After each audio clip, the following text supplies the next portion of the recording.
মার্ক্সবাদী আদর্শবোধে উদ্বুদ্ধ করে মানুষকে দলের পতাকা তলে জমায়েত করে দলকে শক্তিশালী করার লক্ষ্য নিয়ে এবং এর পাশাপাশি জনগণতান্ত্রিক ও সমাজতন্ত্রের পথে অগ্রসর হয়ে উপযুক্ত পার্টি সংগঠন গড়ে তোলার শপথ নিয়ে রবিবার হলো সিপিআইএম কোচবিহার গুড়িয়াহাটি এরিয়া কমিটির তৃতীয় সম্মেলন।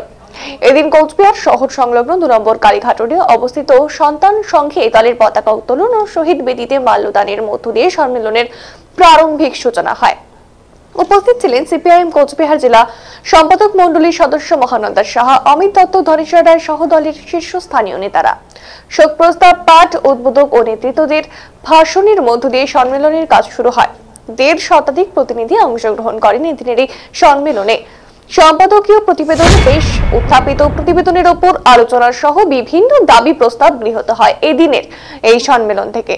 বর্তমান রাজনৈতিক পরিস্থিতিতে আগামীর আন্দোলনের রূপরেখা প্রস্তুত করতেই এই সম্মেলন বলে এদিন জানান সিপিআইএম নেতা শম্ভু চৌধুরী।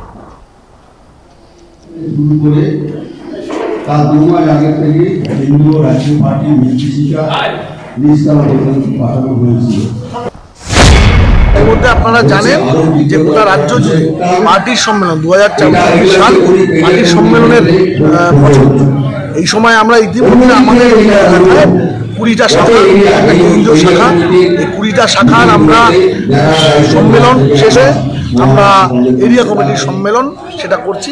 এরিয়া কমিটির সম্মেলন আমাদের 5টা গ্রাম পঞ্চায়েত এলাকা, সেই 5টা গ্রাম পঞ্চায়েত এলাকার মধ্যে হচ্ছে ডাওয়াগুড়ি, গুড়িয়াটি 1, কুমারী এবং আমাদের সুটকাবাড়ি। এই 5টা গ্রাম পঞ্চায়েত এলাকা নিয়ে আমাদের হচ্ছে গুড়িয়াটি এরিয়া কমিটি। এখানে বিভিন্ন অঞ্চল থেকে আমাদের প্রতিনিধিরা এসেছেন, তারা ট্রিটমেন্ট আলোচনা করবেন। কারণ আমরা যারা বামপন্থী রাজনীতি করি, কমিউনিস্ট পার্টি করি, আমাদের কাছে সম্মেলনটা হচ্ছে দর্পণের কাজ করে। এই বিগত 3 বছর সময়কাল ধরে আমরা কোন কাজগুলো করতে পেরেছি, করতে পারিনি, আগামী দিনে কি কি পরিকল্পনা আমাদের থাকবে, সবটা নিয়ে একটা ট্রিটমেন্ট আলোচনা আমাদের হবে এবং সম্মেলন শেষে আমাদের একটা নতুন কমিটি তৈরি হবে। সেই কমিটি আগামী 3 বছরের জন্য তারা লড়াই চালিয়ে যাবে। এবং আপনারা জানেন যে আগামী ফেব্রুয়ারি আমাদের জেলার সম্মেলন 23তম সম্মেলন, তার আগে আমাদের প্রকাশ্য সমাবেশ রাসমালা মাঠে মোহাম্মদ সেলিমের সমাবেশ, সেটা অনুষ্ঠিত হবে। সম্মেলন সমাবেশকে সামনে রেখে ইতিমধ্যে জেলা জুড়ে জেলার 28টা এরিয়া কমিটি, 28টা এরিয়া কমিটি সম্মেলন হচ্ছে আজকে আমাদের গুড়িয়াহাটি এরিয়া কমিটি।